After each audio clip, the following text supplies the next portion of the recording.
Assalamualaikum warahmatullahi wabarakatuh. Sehat semua? Alhamdulillahirrabbilalamin. Hari ini kita akan belajar tentang TIK.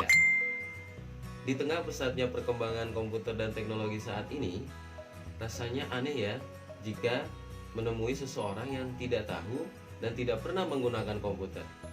Komputer sudah mengisi setiap kehidupan kita, mulai dari untuk kerja, untuk belajar, bahkan untuk bermain. Komputer sekarang sudah dilengkapi banyak fitur dan aspek yang dapat kita manfaatkan dalam kehidupan sehari-hari.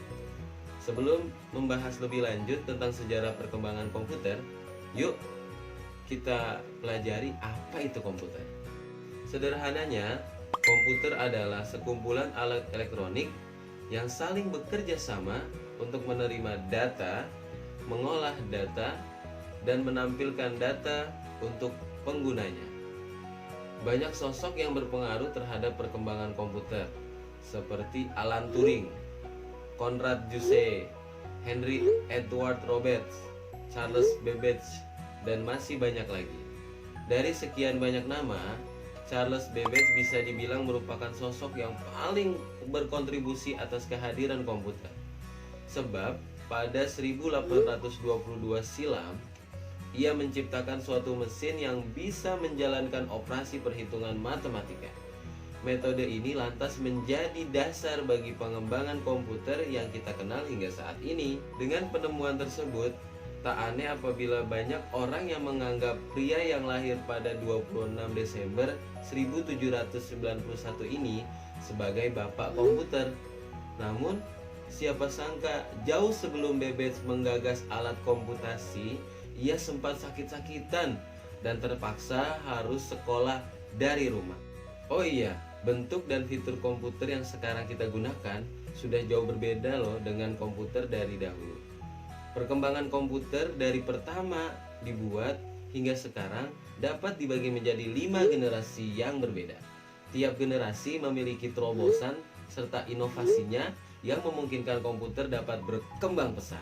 Komputer generasi pertama tahun 1940 sampai 1956. Perangkat komputer yang pertama ternyata dikembangkan untuk desain pesawat dan peluru kendali. Digagas oleh Konrad Zuse, insinyur asal Jerman. Komputer generasi pertama ini sangat mahal dan besar, hingga mengisi seluruh ruangan. Dan komputer ini adalah level bahasa pemrograman. Bahasa pemrograman ini hanya bisa menyelesaikan satu perhitungan setiap waktu, serta butuh berhari-hari sampai berminggu-minggu untuk menyetel perhitungan baru. Komputer generasi kedua tahun 1956 sampai 1963. Di komputer generasi pertama masih menggunakan tabung hampa, sedangkan di generasi kedua sudah menggunakan transistor yang jauh mengungguli tabung hampa dan memungkinkan komputer menjadi lebih kecil, cepat, murah, dan hemat energi. Selain itu, pada generasi kedua sudah menggunakan bahasa pemrograman tingkat tinggi. Kapasitas memori sudah lumayan besar, tidak membutuhkan terlalu banyak listrik, dan proses operasi sudah cepat. Komputer generasi ketiga tahun 1964 sampai 1971. Di komputer generasi kedua, transistor membuat komputer cepat panas, sehingga pada tahun 1958 Jack Billy menciptakan Integrated Circuit Chip atau IC, kepingan kecil yang mampu menampung banyak komponen menjadi satu. Komputer pada generasi ketiga ini menjadi lebih kecil dan cepat serta murah. Komputer generasi keempat tahun 1971 sampai sekarang. Di generasi ini muncullah mikroprosesor yang menyatukan ribuan IC ke dalam satu keping silikon.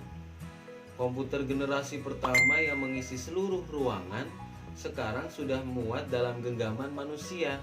Muncullah laptop yang sangat portable dan dapat dibawa kemana-mana. Komputer generasi kelima untuk sekarang dan insya Allah untuk masa depan. Komputer generasi kelima ini ditandai dengan munculnya LSI atau Large Scale Integration, yang merupakan pemadatan ribuan mikroprosesor ke dalam satu mikroprosesor. Tujuan dari komputer generasi kelima ini adalah untuk memudahkan manusia dalam penggunaannya. Wah, panjang sekali ya perjalanan komputer, dari munculnya tabung hampa, kemudian transistor, lalu IC, kemudian mikroprosesor, dan terakhir adalah LSI. Sekarang komputer menjadi sesuatu yang tidak dapat terpisahkan dari kehidupan sehari-hari. Tapi jangan lupa ya, selalu gunakan sarana teknologi dengan pintar. Salah satunya adalah menggunakan sebagai sarana pembelajaran agar belajar jadi menyenangkan dan mudah. Baiklah adik-adik, semoga kalian paham dengan materi hari ini ya. Dan siapa tahu kalian menjadi penemu teknologi di masa yang mendatang. Sampai bertemu di materi TIK berikutnya ya. Terima kasih. Assalamualaikum warahmatullahi wabarakatuh.